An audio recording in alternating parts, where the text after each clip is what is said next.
मैं डॉक्टर नीता कानूनगो।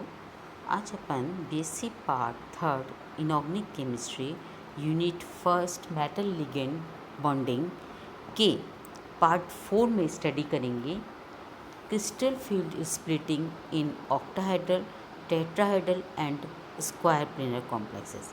तो आज अपन केवल ऑक्टाहेड्रल कॉम्प्लेक्सेस को लेंगे।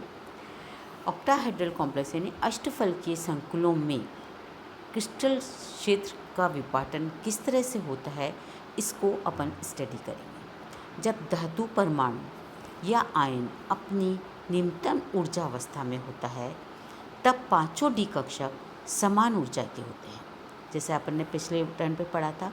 लेकिन जो ही इस धातु परमाणु या आयन के संपर्क में कोई लिगेंड आता है तो इन पांचों कक्षकों का विभाजन हो जाता है। इस और किस प्रकार संकुल बन रहा है, किस दिशा में लिगेंड धातु आयन के पास पहुंच रहा है, इस आधार पर कुछ कक्षक उच्च ऊर्जा स्तर के हो जाते हैं और कुछ कक्षक निम्न ऊर्जा स्तर पर चले जाते हैं। इसे क्रिस्टल क्षेत्र विपाटन भी कहते हैं। क्लियर हो गया कि जब अपन देखते हैं कि पांचों डी कक्षक एक सेम एनर्जी के होते हैं, पर जब लिगेंड इनको अप्रोच करता है तो ये क्रिस्टल फील्ड स्प्लिटिंग हो जाती है और कुछ कक्षक लोअर एनर्जी के, कुछ हायर एनर्जी के हो जाते हैं। पर ये डिपेंड करता है कई चीज़ों पे कि संकुल किस तरह का बन रहा है, लिगेंड किस तरह का है और जो लिगेंड अप्रोच किस तरह से कर रहा है, ये सब बात पर डिपेंड करता है।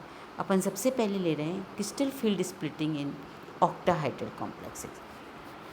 ऑक्टाहेड्रल कॉम्प्लेक्सेस में क्या होता है, जैसे मैंने डायग्राम में दिखा रही हूँ कि ऑक्टाहेड्रल कॉम्प्लेक्सेस में जब कोई अष्टफलीय संकुल बन रहा है तो 6 लिगेंड एक ऑक्टाहेड्रल, जैसे दिखा रहे हैं डायग्राम, कि कोनों की ओर से अर्थात एक्स वाई जेड एक्सिस से केंद्र की ओर धातु आयन की ओर पहुँचेंगे, जैसा कि डायग्राम में दिख रहा है। तो यहाँ पर क्या होगा, इस प्रकार जब अष्टफलकीय आकुल में संकुल में 6 लिगेंड धातु परमाणु की ओर पहुँचते हैं तो समस्त डी कक्षकों के ऊर्जा की मान में वृद्धि हो जाती है। लेकिन ईजी कक्षक, जो कि ये एक्स वाई जेड एक्सिस पे है, वो कक्षों की मान ऊर्जा तो उच्च होती है, पर जो ईजी कक्षक हैं जो एक्स वाई जेड अक्षों की ओर अभिविन्यासित होते हैं, वे अधिक प्रतिकर्षित होते हैं और अधिक प्रतिकर्षित होने के कारण वे उच्च ऊर्जा स्तर में चले जाते हैं। बात क्लियर हुई कि यानी 3 T2G कक्षक जो कि अक्षरेखाओं के मध्य की ओर अभिविन्यासित होते हैं, वो कक्षक तो निम्न ऊर्जा स्तर के में चले जाते हैं और जो कक्षक उसके अक्षों की ओर अभिविन्यासित होते हैं वो उच्च ऊर्जा स्तर में चले जाते हैं। इस प्रकार ईजी व T2G कक्षकों का निर्माण होता है। ईजी कक्षक उच्च ऊर्जा स्तर के हो जाते हैं और T2G कक्षक निम्न ऊर्जा स्तर के हो जाते हैं। जैसे आप डायग्राम में देखिए कि मुक्त धातु आयन, यहाँ एनर्जी का डायग्राम दिया हुआ है। मुक्त धातु आयन के समान ऊर्जा वाले पांचों डी कक्षक हैं। अब यहाँ डी कक्षक पांचों हैं ऑक्टाहेड्रल शेप में। यहाँ 6 लिगेंड जब अप्रोच करते हैं तो ये T2G कक्षक स्प्लिट हो जाते हैं और स्प्लिट होने के 3 T2G कक्षक यानी DXY, DYZ और DZ कक्षक निम्न ऊर्जा स्तर के हो जाते हैं और DX2 Y2 और DZ स्क्वायर उच्च ऊर्जा स्तर के हो जाते हैं। और इस तरह से अष्टफलकीय क्षेत्र में ऑक्टाहेड्रल कॉम्प्लेक्स में ये विपाटन डी कक्षों का विभाजन होता है। इन दोनों प्रकार के डी कक्षकों का ऊर्जा अंतर डेल से डिनोट किया जाता है, जिसे हम कहते हैं, ये देखिए इस डायग्राम में अपन देख रहे हैं,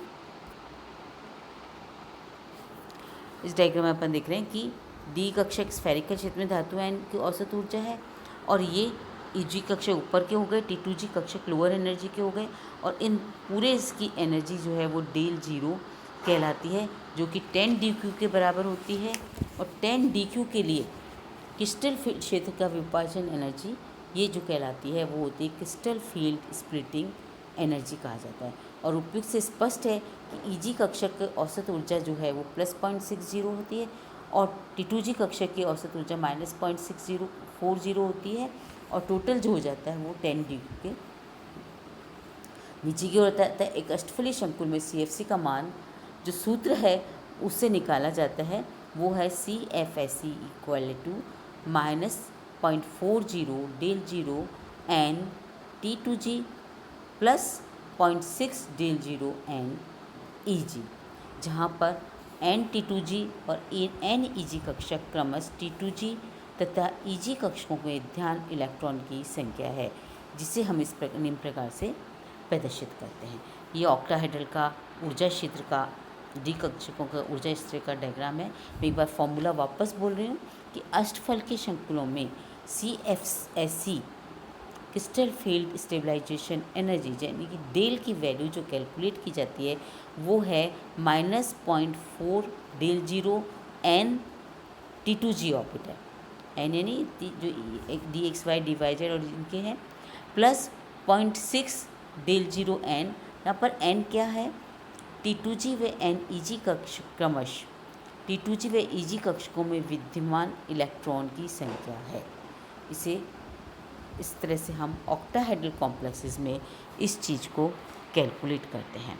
अपन इस नेक्स्ट पार्ट में इसका टेट्राहेड्रल में स्प्लिटिंग और स्क्वायर प्लेनर कॉम्प्लेक्सेस में स्प्लिटिंग किस तरह से होती है उसको डिस्कस करेंगे, एंड देन अपन इसमें comparison of tetrahedral and octahedral crystal field splitting को देखेंगे।